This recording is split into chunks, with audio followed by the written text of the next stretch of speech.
बिस्मिल्लाहिर्रहमानिर्रहीम। अस्सलाम वालेकुम रहमतुल्लाहि बरकातुहू। आज आपको मैं बहलोल दाना के बारे में बताने जा रही हूँ।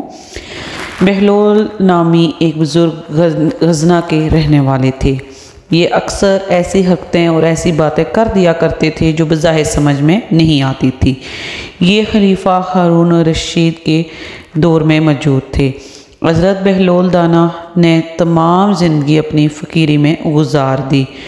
आप हमेशा फ़कीरों की तरह रहते थे और ज़्यादातर आप जो है गलियों में नंगे पांव घूमा फिरा करते थे। आपका कोई अपना घर बार नहीं था। कुछ लोग आपको मजज़ूब भी कहा करते थे। बहलोल नामी आदमी ये जो थे ये बुज़ुर्ग थे और ये बाज़ दफ़ा इतनी गहराई में और इतनी अच्छी बातें कर जाया करते थे कि बाज़ दफ़ा सुनने वालों की समझ में बहुत देर से ये बातें समझ में आती थी। जब आपको भूख लगती थी तो फिर मजलिस में कुछ लेकर खाना शुरू कर देते थे। नींद आती तो चाहे कोई अमीर या गरीब पास बैठा हो पाँव फैलाकर फ़ौरन लेट जाते थे।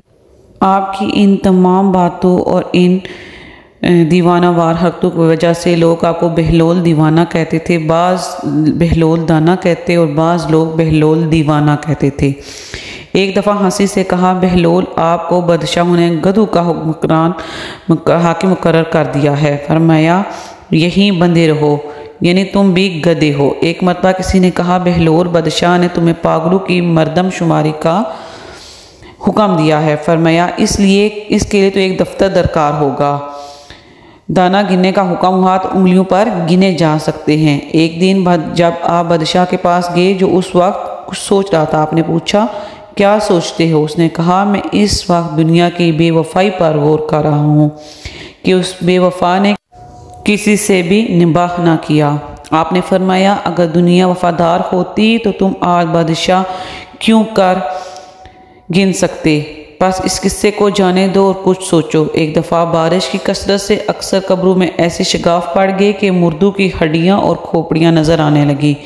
बहलोल कब्रिस्तान में चंद खोपड़ियाँ सामने रखे देख रहे थे कि इत्तफाकन बादशाह की सवारी भी वहाँ पे आ निकली। उसने उन्हें इस शुगल में मसरूफ़ देखा। पूछा, बहलोल ये क्या देख रहे हो? आपने फरमाया तुम्हारा और मेरा बाप दोनों मर चुके हैं। अब मैं ये देख रहा हूँ कि तुम्हारे बाप की खोपड़ी कौन सी है और मेरे बाप की खोपड़ी कौन सी है। बादशाह ने कहा, क्या मुर्दा अमीर और गरीब, शाह और गदा की हड्डियों में कुछ फ़र्क हुआ करता है? तुम पहचान लोगे? बहलोल ने कहा, हाँ। फिर 4 दिन की झूठी नमूद पर बड़े लोग मगरूर होकर गरीबों को क्यों हकीर समझते हो? बादशाह बहलोल की इस बात से इस कदर मुतासर हुआ कि उसने फिर तमाम ज़िंदगी अपनी हलीमी में बसर कर दी। एक दिन खलीफा हारून रशीद की बीवी ज़ुबैदा अपनी कनीज़ों के साथ कहीं बाहर जा रही थी। रास्ते में उसको बहलोल दाना बैठे हुए दिखाई दिए। वो अपनी कनीज़ों के साथ रुक गई क्योंकि बहलोल दाना मुसलसल आवाज़ें लगा रहे थे कि 3 दिरहम में ये जन्नत का घर कोई मुझसे ख़रीद ले, कोई है जो मुझसे जन्नत का ये घर ख़रीद ले। ज़ुबैदा बड़ी हैरान हुई। उसने बहलोल दाना के पास जाकर पूछना मुनासिब समझा और उसने कहा कि ये क्या जन्नत का महल मुझे तुम फ़रोख्त करोगे? बहलोल दाना ने कहा, हाँ हाँ क्यों नहीं, मैं फ़रोख्त करूँगा। आप ज़ुबैदा ने अपनी कनीज़ों से कहा कि इसको 3 दिरहम फराम कर दिए जाएँ और इससे ये महल ले लिया जाए। बहलोल दाना ने 3 दिरहम लिए और जो उसने मिट्टी से वो एक घर सा बनाया था उसने फ़ौरन हाथ मार के उसको तोड़ दिया और कहा कि ये लो, ये घर तुम्हारा हो गया, जन्नत में तुम्हारा महल हो गया। जब ज़ुबैदा ने अपना ये किस्सा आके घर अपने शोहर हारून रशीद को सुनाया तो हारून रशीद बड़ा हंसा और उसने कहा कि ऐसा नहीं हो सकता। मगर जब रात हुई और वो सोया तो ख्वाब में उसको एक बहुत खूबसूरत ख्वाब दिखाई दिया। आप ख्वाब में क्या देखते हैं कि बहुत खूबसूरत महल हैं। जब आप उन महलों की सैर कर रहे होते हैं तो आपको एक बहुत खूबसूरत जो यकूत और ज़मुरद से बना हुआ महल होता है वो आपको दिखाई देता है और उसके दरवाज़े पर ज़ुबैदा नाम लिखा होता है। जैसे ही आप ज़ुबैदा का नाम देखते हैं तो आप कहते हैं कि ये तो मेरी बीवी का नाम है। आप जैसे ही उस दरबार में अंदर जाने लगते हैं तो आपको दरबान के दरबारी आपको रोक लेते हैं और कहते हैं कि आप इसमें दाखिल नहीं हो सकते। जब आप वजह मालूम करते हैं तो आप फरमाते हैं कि इसमें हर एक शख्स को जाने की इजाज़त नहीं। होते। अगले दिन खलीफा हारून रशीद बहलोल दाना को ढूंढते ढूंढते बाहर जाते हैं। जब आप थोड़ी सी दूर जाते हैं तो आपको बहलोल दाना नज़र आ जाते हैं। वो बैठे हुए मिट्टी के महल बना रहे होते हैं और बेच रहे होते हैं। खलीफा हारून रशीद कहते हैं कि जन्नत का महल क्या तुम मुझे बेचोगे?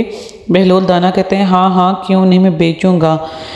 तो आप कहते हैं कि इसे कितनी कीमत लोगे? आप फरमाते हैं बहलोल दाना कि मैं तुमसे तुम्हारी पूरी सल्तनत लूँगा।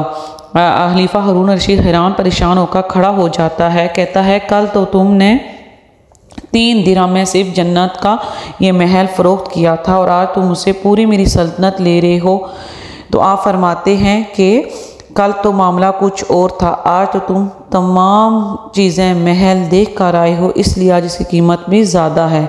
कल तो बिन देखे मामला तय हुआ था और आज देख कर मामला तय हो रहा है। जब खलीफा हारून रशीद ये बात सुनते हैं तो वो घुटनों के बाद बहलोल दाना के पास बैठ जाते हैं।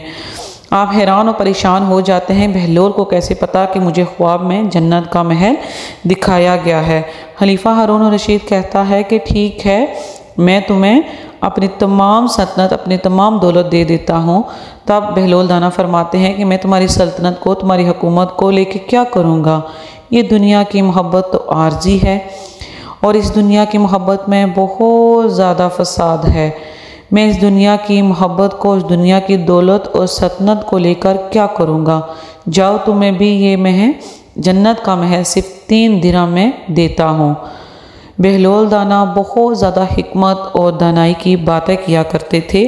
अगर आप इसी तरह की अच्छी अच्छी वीडियो, इस्लामिक वीडियो चाहते हैं तो उसके लिए हमारे चैनल को लाजमी सब्सक्राइब कर लें, बेल आइकन पर क्लिक कर दें।